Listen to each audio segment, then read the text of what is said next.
आशा नहीं जिनके साम्य भाव धन रखते हैं, निज पर के हित साधन में जो निश दिन तत्पर रहते हैं। स्वार्थ त्याग की कठिन तपस्या बिना खेद जो करते हैं, ऐसे ज्ञानी साधु जगत के दुख समूह को हरते हैं। बोलो पंच परमेष्ठी भगवान की जय। 1008 श्री आदिनाथ भगवान की जय। अंतिम तीर्थेश भगवान महावीर स्वामी की जय। आचार्य भगवान गुरुवर श्री विशुद्ध सागर जी महाराज की जय। सम्यक समाधान प्रदाता मुनिषि सुप्रभ सागर जी महाराज जी की जय। मुनिषि सौम्य सागर जी प्रणत सागर जी महाराज जी की जय। जय जन बंधु, हम सब यहाँ उपस्थित हुए हैं लोकप्रिय कार्यक्रम सम्यक समाधान के लिए। प्रतिदिन यह कार्यक्रम आदिनाथ टीवी चैनल पे भी शुरू हुआ है। आप घर बैठे आदिनाथ टीवी चैनल के माध्यम से ठीक दोपहर को 4 बजे इस कार्यक्रम का प्रसारण देख सकते हैं और अपने विकल्पों का सम्यक समाधान प्राप्त कर सकते हैं। शुरू करते हैं आज के सम्यक समाधान की बेला को। मुनिषि के चरणों में कोटिशा नमोस्तु करते हुए सम्यक समाधान को शुरुआत करते हैं एवं मुनिषि प्रणत सागर जी महाराज से यह निवेदन करते हैं कि हे स्वामी नमोस्तु, आज के कार्यक्रम को गति प्रदान करते हुए संचालित करें। नमोस्तु नमोस्तु नमोस्तु। ओम नमः सिद्धेभ्यो। नमः श्रीवर्धमानाय निर्धूतकलिलात्मने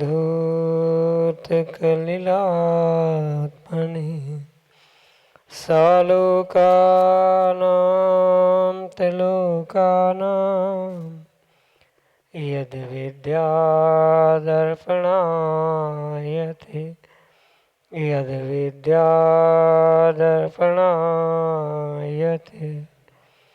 पंच परमेष्ठी भगवान की परम पूज्य आचार्य भगवंत गुरुवर विशुद्ध सागर जी मुनि महाराज जी की, परम पूज्य मुनि श्री सुप्रभ सागर जी महाराज जी की।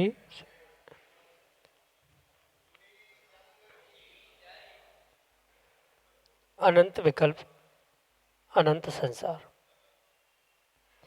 जहाँ पर विकल्पों की अनंतता है वहाँ पर अनंत संसार है, और यदि विकल्पों में समीचीनता आ जाए तो वही विकल्प जो अनंत संसार को देने वाले थे वह अनंत सुख को प्रदान करने में कारण बन जाते हैं।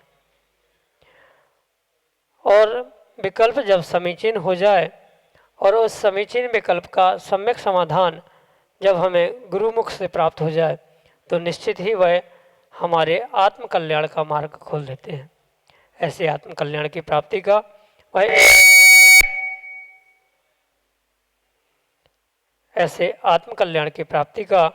वह एकमात्र कार्यकारी उपाय समीचीन विकल्पों का सम्यक समाधान, जो कि हम सभी प्रतिदिन आगम के परिप्रेक्ष्य में परम पूज्य आचार्य भगवंत गुरुवर विशुद्ध सागर जी महाराज के मंगल सभा से उन्हीं के सुयुग से परम पूज्य मुनि श्री सुप्रभ सागर जी महाराज के मुखारविंद से प्राप्त कर रहे हैं। प्रारंभ करते हैं आज का सम्यक समाधान। और आज के पहले विकल्प के लिए सारंगपुर मध्य प्रदेश से डॉक्टर मगन जैन, श्रीमती चंदा जैन परम पूज्य मुनि श्री के श्री चरणों में सपरिवार कोटि कोटि नमोस्तु निवेदित करते हुए अपना समीचीन विकल्प रख रहे हैं कि गुरुदेव, व्यवहार और निश्चय न की अपेक्षा से काल लब्धि को कैसे समझें। हमारे समीचीन विकल्प का सम्यक समाधान करने की अनुकंपा करें। नमोस्तु महाराज जी, नमोस्तु। ओम नमः सिद्धम। परम पूज्य आचार्य भगवान गुरुवर विशुद्ध सागर जी महाराज की, परम पूज्य मुनि श्री सुप्रभ सागर जी महाराज की जय।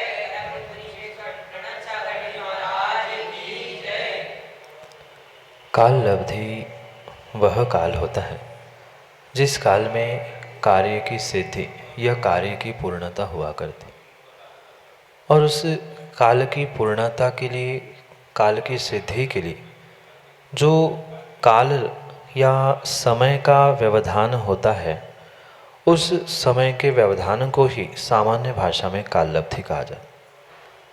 काललब्धि किसी भी प्रकार से अपने आप नहीं होती या अपने आप प्रकट हो जाए या काललब्धि होने पर ही कार्य हो, काललब्धि पर बिना पुरुषार्थ के काम हो जाए, ये सब कुछ अनर्गल कल्पनाएं हैं। पुरुषार्थ के उपरांत जो पुरुषार्थ को फलीभूत होने का समय है, सामान्य रूप से उसे ही काललब्धि कहा है। और उसी काललब्धि को हम व्यवहार पक्ष और निश्चय पक्ष दोनों से बहुत अच्छे से समझने की आवश्यकता है। जैसे एक काल की व्यवहार काल रूप जो गणना की जाती है, उसे व्यवहार काललब्धि कहा जाएगा। जैसे सामान्य दृष्टांत के माध्यम से हम समझे, किसान ने आषाढ़ सावन में बीज बोए और उसको उत्पन्न होने में, उसको फलीभूत होने में जो काल लगता है, 4 महीने, 3 महीने, 6 महीने, अपने अपने बीज के अनुसार, अपने अपनी शक्ति के अनुसार, वह जो काल है वह व्यवहार काललब्धि के रूप में स्वीकार किया जा सकता। और अंतरंग में जो वह वर्तना रूप काल का परिणमन देखने में आता है, उस काल को प्राप्त करना, वह अभेद रूप से समझना, जिसमें कोई घड़ी, घंटा, दिन, समय आदि का कोई बंधन नहीं है, पर फिर भी वर्तनारूप जो निश्चय काल की अपेक्षा से कथन होगा, वह निश्चय काललब्धि के रूप में स्वीकार करना होगा। सामान्य रूप से जो भी घड़ी घंटा रूप या दिन रात आदि के रूप में जो काल की सीमा या ड्यूरेशन माना जाता है, उस कार्य की सिद्धि के लिए, पुरुषार्थ की सिद्धि के लिए वह व्यवहार काल के रूप में स्वीकार किया जाएगा। और उसके ही अंतर्गत जो अभेद रूप से काल का परिणमन, जिसे किसी प्रकार से व्यवहार काल में नहीं नापा जा सकता, ऐसे उस परिणमन के निमित्त से जो काललब्धि होगी, अभेद रूप से उस कार्य की सिद्धि के लिए कार्यकारी होगी, निमित्त भूत होगी, ऐसे उस कार्यकारी निमित्त भूत सिद्धि को ही, काल के ड्यूरेशन को ही यहाँ पर काललब्धि करना होगा। यही आपके लिए सम्यक समझ। विमल कुमार जैन, अरिहंत विहार कॉलोनी, बिरिसा, मध्य प्रदेश से महाराज श्री के चरणों में बारंबार नमोस्तु निवेदित करते हुए अपना समीचीन विकल्प रख रहे हैं कि महाराज जी, हम लोगों के जीवन में आयु बंध का अवसर 8 बार आता है, तो त्रियंचों की आयु का बंध किस तरह से होता है?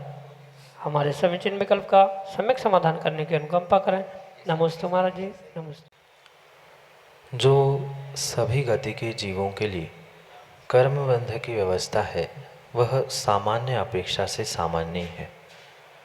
कुछ काल का या कुछ गणित का, कुछ कर्मों का हिसाब किताब कर्मबंध के निमित्त से भिन्न गतियों के कारण से भिन्न हो सकता है, पर आयु कर्म के निमित्त से अगर हम समझें तो इसमें किसी भी प्रकार से ये भेद नहीं है कि त्रियंचों के लिए, मनुष्यों के लिए आदि किसी भी प्रकार से कर्मबंध की व्यवस्था भिन्न भिन्न नहीं। बिल्कुल जैसा जैसा कर्मबंध की व्यवस्था को हमने मनुष्य गति या मनुष्य जीवों के लिए समझा है, बिल्कुल वैसा वैसा ही कर्मबंध त्रियंचों के लिए भी होता है। त्रियंच गति में भी बिल्कुल वही व्यवस्था होती है जो मनुष्यों के लिए सामान्य रूप से देखने में।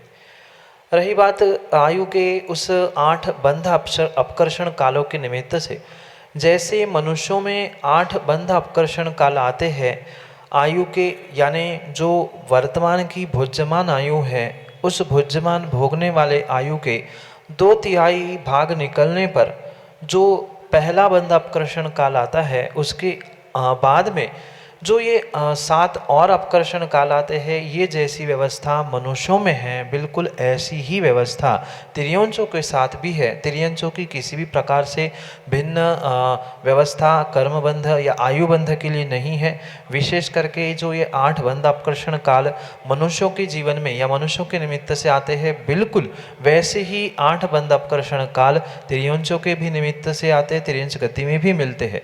और इन 8 बंध अपकर्षण काल कालों में अगर जीव ने आने वाले समय के लिए आयु नहीं बांधी तो अंतर मुहूर्त में, मृत्यु के पूर्व अंतर मुहूर्त में वह आने वाली गति के निमित्त से वह आयु को बांधते हुए ही उस गति का, उस आयु का विसर्जन करता है। उसके बिना वह उस आयु से दूसरे आयु तक नहीं जा सकता या दूसरे स्थान तक नहीं जा सकता। इसलिए चाहे वह मनुष्य हो चाहे तिर्यंच हो, उन दोनों के लिए बिल्कुल यही आगम की व्यवस्था है। दोनों के लिए आयु के बंध अपकर्षण काल उतने 8 ही आएंगे, किसी भी प्रकार से उसमें हेर फेर बदलाव नहीं है। ये बिल्कुल वही सिद्धांत कर्णानुयोग का आयुबंध के लिए मनुष्यों में लगता है, वही सिद्धांत आयुबंध के लिए तिर्यंचों में भी लगता है। यही आपके लिए सम्यक समझ। विनोद कुमार जैन विदिशा मध्य प्रदेश से महाराज श्री के चरणों में बारंबार नमोस्तु निवेदित करते हुए अपना समीचीन विकल्प रख रहे हैं कि महाराज जी सीमंदर स्वामी कौन से परमेष्ठी होते हैं एवं इनका समोसरण कहाँ पर होता है। हमारे समीचीन विकल्प का सम्यक समाधान करने की अनुकंपा करें। नमोस्तु महाराज जी, नमोस्तु। सीमंदर स्वामी कोई भिन्न प्रकार के परमेष्ठी नहीं है, अपितु जो 5 परमेष्ठी और 5 परमेष्ठी का स्वरूप हमारे आगम ग्रंथों में आचार्य भगवंतों ने प्रदान किया, उन्हीं 5 परमेष्ठियों में से एक परमेष्ठी है। वे कोई अन्य प्रकार के या अन्य जाति के अन्य स्थानों में होने के कारण से अन्य परमेष्ठी नहीं है, अपितु जो अरिहंत सिद्ध आचार उपाध्याय और साधु के रूप में 5 परमेष्ठियों को स्वीकार किया जाता है, उनमें से वे पूर्ण रूप से अरिहंत परमेष्ठी के रूप से ही स्वीकार किए जाते हैं, क्योंकि वे अपने इस नियत स्थान यानी सीमंदर स्वामी का जो विदेह क्षेत्र के निमित्त से विद्यमान रूप उन्हें स्वीकार किया जाता है, वह विद्यमान 20 तीर्थंकर जो विदेह में होते हैं वे तीर्थंकर और तीर्थंकर यानी पूर्ण रूप से वे अरिहंत परमेष्ठी के हैं अंतर्गत आते हैं। इसलिए सीमंदर स्वामी कोई भिन्न परमेष्ठी नहीं है, बिल्कुल महावीर स्वामी आदिनाथ भगवान आदि के समान ही वे अरिहंत ही परमेष्ठी है। भले ही अरिहंत अवस्था के उपरांत वे सिद्ध बनते ही आए हैं, पर वह सीमंदर स्वामी का वह जो पद है, नाम है और स्थान है, वह उस विदेह क्षेत्र के निमित्त से विद्यमान और फिक्स है। मात्र वहाँ के जीव बदलते रहते हैं।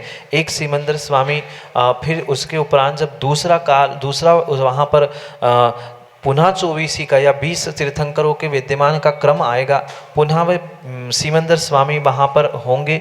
नाम वही भले ही रहे, पर वहाँ वह विद्यमान के अपेक्षा से नाम वो रहते हैं और वहाँ की व्यवस्था बिल्कुल तीर्थंकरों की वैसी है जो अन्य तीर्थंकरों की होती है। और तीर्थंकर होने से वे अरिहंत ही परमेष्ठी है, अन्य कोई भी परमेष्ठी नहीं है। हाँ, पहले वे साधु परमेष्ठी होंगे, पुनः अरिहंत होंगे और आने वाले समय में पुनः सिद्ध भी बनेंगे। पर जब वे समोषण में विराजमान होते हैं तब उन्हें सीमंदर स्वामी अरिहंत परमेष्ठी के रूप में ही हमें स्वीकार करना होगा। और उनका जो समोषण होता है वह विदेह में ही होता है, क्योंकि उनके जो कल्याणक है वह उस विदेह क्षेत्र में ही होते हैं। सीमंदर स्वामी विदेह क्षेत्र के ही होने से उनका समोषण आदि, केवल ज्ञान, कल्याणक आदि सब कुछ वही उस विदेह क्षेत्र में ही होता है, अन्यत्र कहीं भी नहीं। यही आपके लिए सम्यक समझ।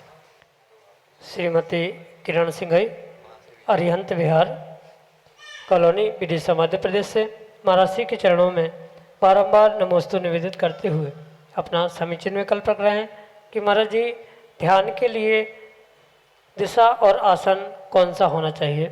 हमारे समीचीन विकल्प का सम्यक समाधान करते हुए हमारा मार्गदर्शन करने की अनुकंपा करें। नमोस्तु महाराज जी, नमोस्तु।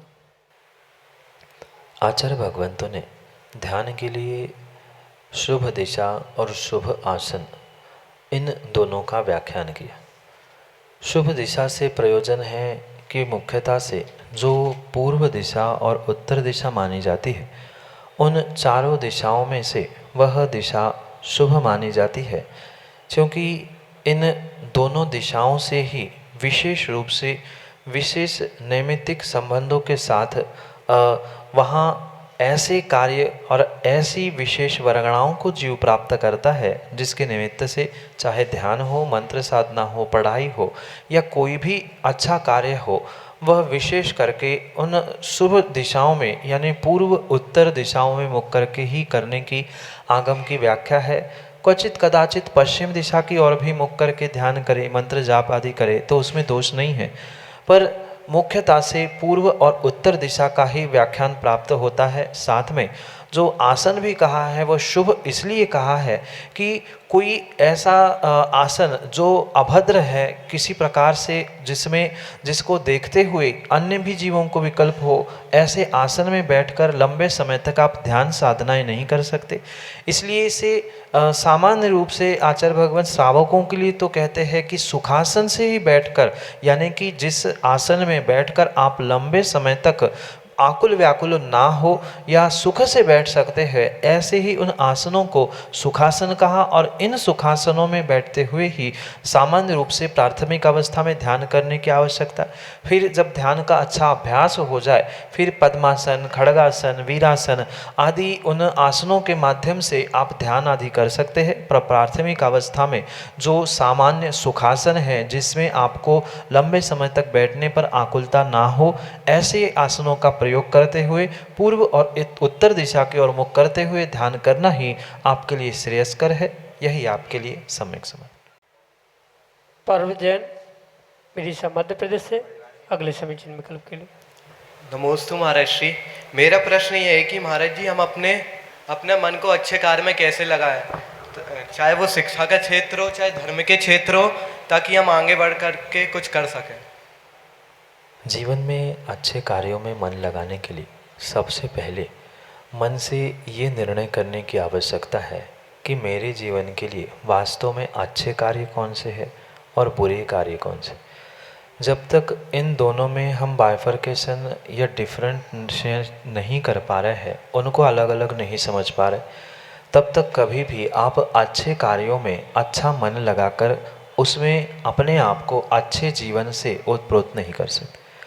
इसलिए सबसे पहला कदम अच्छे कार्यों में मन लगाने के लिए हमें ये निर्णय करना है कि हमारे जीवन के लिए अच्छा क्या है, क्योंकि जो दूसरे के लिए अच्छा है वह आपके लिए अच्छा हो ये ज़रूरी नहीं है। जो दूसरे के लिए अच्छा नहीं है, बुरा है, वह आपके लिए भी बुरा हो ये भी ज़रूरी नहीं है। कुछ ऐसे कार्य होते हैं, चाहे शिक्षा के क्षेत्र में हो या सामाजिक क्षेत्र में हो, कुछ विषय ऐसे होते हैं जो आपके लिए अच्छे होने पर दूसरे के लिए अच्छे नहीं होते, कुछ दूसरों के लिए अच्छे होने पर आपके व्यक्तिगत रूप से आपके करियर के लिए, आपके धर्म के लिए ये योग्य या अच्छे नहीं हो सकते। क्योंकि धर्म भी भिन्न भिन्न प्रकार के हैं, सबका करियर, सबका शिक्षा, सबकी समाज, सबकी व्यवस्था और सबसे मुख्य बात कुछ है तो सबकी मानसिकता भिन्न भिन्न होने से सबसे पहले मन से हमें ये निर्णय करना होगा कि मेरे अच्छे जीवन के लिए, मेरे अच्छे जीवन के मायने क्या है, मेरे अच्छे कार्य के मायने क्या है। जब तक अच्छे कार्य, अच्छे जीवन के मायने हम नहीं समझेंगे, उसका अर्थ नहीं समझेंगे, तभी तक किसी भी प्रकार से हम अच्छे कार्य और बुरे कार्यों का निर्णय करते हुए अपने मन को अच्छे कार्य में नहीं लगा सकते। इसलिए सबसे पहले हम अच्छे कार्य मेरे लिए क्या है, उसके मेरे लिए मायने क्या है, उसको मैं कैसे प्राप्त कर सकता हूँ, इन सबको समझने के उपरांत ही हम अपने मन को वहाँ लगा सकते। इसलिए अच्छे कार्यों को करने के लिए अच्छे मन को प्राप्त करना होगा और अच्छे मन को बनाने के लिए पहले अच्छे कार्य का निर्णय भी करना होगा। इसलिए पहले निर्णय करने के बाद आप उस कार्य को कितने अच्छे तरीके से किया जाए, क्योंकि ये भी निर्णय आपको अच्छे कार्य के बारे में सोचते हुए करना होगा कि अच्छा कार्य करने से मेरे जीवन में क्या अच्छा होने वाला है, किस प्रकार से उससे मेरे जीवन में अच्छा रिजल्ट आने वाला है। ये जिस दिन हमारा निर्णय होगा वहाँ अपने आप अच्छे मन को लगाते हुए अच्छे कार्य में संलग्न हो गए। किसी भी प्रकार से बाहर से किसी के थोपने से या किसी के कहने से आप अच्छे कार्य नहीं कर सकते। माता पिता, घर वाले कितना ही कहे कि आप धर्म क्षेत्र में कार्य करें, दान दे, पूजा करें, अभिषेक करें, पर जब तक आपका स्वयं का मन उस अच्छे कार्य के लिए गवाही नहीं देता तब तक आप अच्छा कार्य नहीं कर सकते। तो मन को बनाने के लिए भी आपको भीतर से ये मन का ही निर्णय करना पड़ेगा कि अच्छा कार्य करने से मुझे ही फायदा है, दूसरे को उससे कोई मतलब नहीं, मैं अच्छा करूँगा तो मेरे जीवन में अच्छा होगा, पुण्य मिलेगा आदि सबका निर्णय करते हुए अगर आपने ये तय कर लिया कि मुझे अच्छा करना है, तो नियम से आज नहीं तो कल आपका मन भी अच्छे कार्य करने में अवश्य ही लगता रहेगा। भले ही आज अच्छे कार्यों में मन नहीं लग रहा, फिर भी अच्छे कार्य करे, अच्छे कार्यों के मायने समझे, तो समय समय पर वह मन भी अच्छे कार्यों में लगेगा और मन लगा के कार्य करने से जीवन भी अच्छा होगा। यही आपके लिए सम्यक समझ। श्रीमती विनीता जैन, विदिशा मध्य प्रदेश से, अगले समीचीन विकल्प के लिए। महाराज श्री, मेरा प्रश्न यह है कि पंच परमेष्ठी भगवान में उपाध्याय परमेष्ठी की कहीं भी मूर्ति, कहीं एक दो जगह मैंने देखी है देवगढ़ वगैरह में, लेकिन आज तक कहीं दिखती नहीं, समझ में नहीं आता कि उपाध्याय परमेष्ठी को कैसे पहचाना जा सकता है। नमोस्तु महाराज श्री, नमोस्तु। माँ परमेष्ठी की पहचान परमेष्ठी की प्रतिमाओं से नहीं अपितु परमेष्ठी के गुणों से होती है। जिन साधु परमेष्ठी में आपको उपाध्याय परमेष्ठी के गुण मिलते हैं, पठन पाठन करना और कराना, इन गुणों से युक्त जो भी आपको साधु परमेष्ठी मिलेंगे उनको हम आगम के परिप्रेक्ष्य में उपाध्याय कह सकते हैं, भले ही उनके पास वह पद हो नहीं हो। जिनको साक्षात पद दिया है आचार्य भगवंतों ने कि अमुक उपाध्याय, जैसे ही उपाध्याय भरत सागर जी थे, वर्तमान में भी कुछ उपाध्याय परमेष्ठी है, तो वे स्वयं उपाध्याय परमेष्ठी है। हम प्रतिमाओं में परमेष्ठियों को खोजे, ये कोई बात नहीं होती।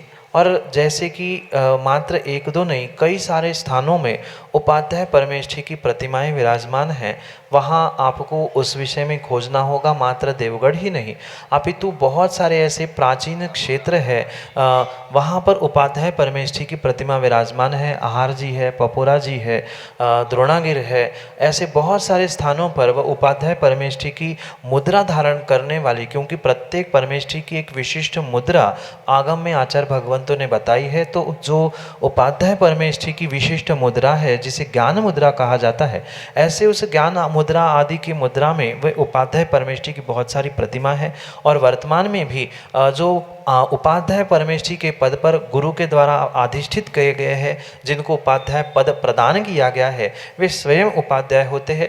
आगम के परिप्रेक्ष्य में अगर हम उपाध्याय परमेष्ठी को समझें तो जो 25 गुणों के धारी होते हैं, ऐसे साधु परमेष्ठी को ही उपाध्याय परमेष्ठी कहा जाता है। उसके अलावा भी सामान्य परिभाषा, जो स्वयं पठन पाठन करते हुए संघ को पढ़ाते हैं, पढ़ाने का कार्य करते हैं, ऐसे उस साधु परमेष्ठी को भी उपाध्याय परमेष्ठी कहा जाता है। यही आपके लिए सम्यक समाधान। श्रीमती संध्या जैन, विदिशा मध्य प्रदेश से, अगले समीचीन विकल्प के लिए। नमोस्तु महाराज जी, नमोस्तु। मेरा यह प्रश्न है, सुबह अभिषेक शाम को आरती, यह प्रथा है या साइंस? सम्यक समाधान कीजिए। सुबह अभिषेक शाम को आरती, ये ना साइंस है न ये प्रथा है, अपितु ये वीतराग विज्ञान है। जहाँ वीतराग धर्म हमें त्रिकाल पूजा, त्रिकाल वंदना ये सिखाता है, वही यह वीतराग विज्ञान हमें सुबह किस प्रकार से पूजा की जाती है और शाम को पूजा कैसे की जाती है उसका भी व्याख्यान करते। जो आपने महार्घ में शायद पढ़ा होगा कि त्रिकाल पूजा, त्रिकाल वंदना करे करावे भावना भावे, इसके पीछे स्पष्ट रूप से ये वीतराग विज्ञान रूपी जैन धर्म के साइंस को, जिसे वीतराग विज्ञान कहा है, उसे समझने की बहुत गहराई से आवश्यकता है। आचार्य भगवंतों ने इस विषय को स्पष्ट रूप से उल्लेखित करते हुए कहा है, भले ही 3 समय की पूजा कही है, पर 3 समय की पूजा एक समान नहीं हुआ करती। सुबह जो पूजा होती है वह अभिषेक, अष्टद्रव्य आदि के माध्यम से होती है, और जो शाम की तीसरे समय की पूजा कही जाती है उसे मुख्यतः से दीपोत्सव के नाम से, जिसे आरती आदि के रूप से स्वीकार किया जाता है, उस प्रकार से वह शाम की आरती होती है। और आरती के पीछे भी विज्ञान है, और हमारे भगवान के अभिषेक के भी पीछे बहुत बड़ा विज्ञान है। जब आरती प्रज्वलित होती है, वह भी पूर्ण रूप से शुद्ध घी के माध्यम से बनी हुई वह आरती दीपक, जिसका प्रज्वलन करते हुए, वह अवतारण करते हुए हम अपने कर्मों का उतारण करते हुए गुणों का अवतरण मेरे भीतर हो, इस अभिप्राय से वह तीसरे काल में तीसरी प्रकार की पूजा की जाती है। क्योंकि जो शुद्ध घी के माध्यम से जो प्रज्वलित हुई ज्योति है, उसके माध्यम से जो ऑक्सीडेशन होता है, यानी जो वहाँ से जलने के उपरांत जो विशिष्ट प्रकार की गैस या ऊर्जा मिलती है, वह हमारे जीवन के लिए, हमारे उस संध्या के लिए, उस समय के लिए एक ऊर्जाजनक होने से वह ऑक्सीडेशन का काम वहाँ जो होता है, उसके माध्यम से हम बहुत सारी वर्गणाओं को और पॉजिटिव एनर्जी को उस आरती के माध्यम से ग्रहण करते।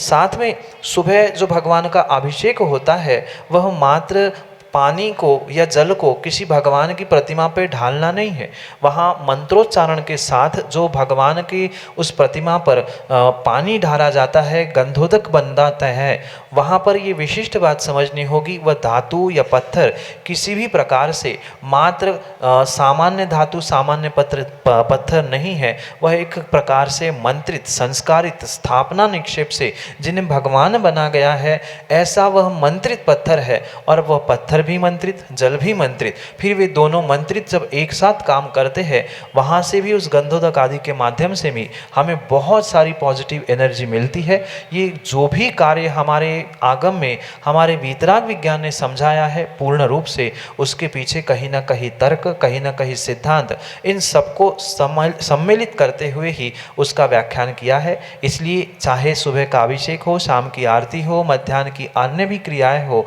उसके पीछे ये मात्र अंधश्रद्धा या प्रथाएं नहीं है, अपितु ये हमारा वीतराग विज्ञान है, जिसे ग्रहण करते हुए आज का वर्तमान का भौतिक, रासायनिक आदि विज्ञान बना है। यही आपके लिए सम्यक समाधान।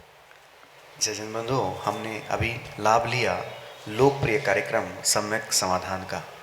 प्रतिदिन यह कार्यक्रम 5:13 पे YouTube चैनल सुप्रवाच के माध्यम से प्रसारित होता है एवं ठीक 4 बजे आदिनाथ टीवी चैनल, एक जो नया आदिनाथ टीवी चैनल लॉन्च हुआ है, उसके माध्यम से यह कार्यक्रम प्रसारित होता है। हर बड़े प्लेटफॉर्म पे like Tata sky, dish TV या फिर वीडियोकॉन D2H, ये हर प्लेटफॉर्म पे आदिनाथ टीवी चैनल उपलब्ध है। आप अपने केबल ऑपरेटर से मांग कर सकते हैं और आदिनाथ टीवी चैनल के माध्यम से मुनिश्री के प्रवचन एवं सम्यक समाधान का लाभ ले सकते हैं। प्रवचन का टाइमिंग ठीक दोपहर को 2:20 पे मुनिश्री के प्रवचन आदिनाथ टीवी चैनल के माध्यम से प्रसारित होते हैं। आप प्रवचन का लाभ दोपहर में लेते हुए शाम की बेला में 4 बजे सम्यक समाधान का भी लाभ ले सकते हैं।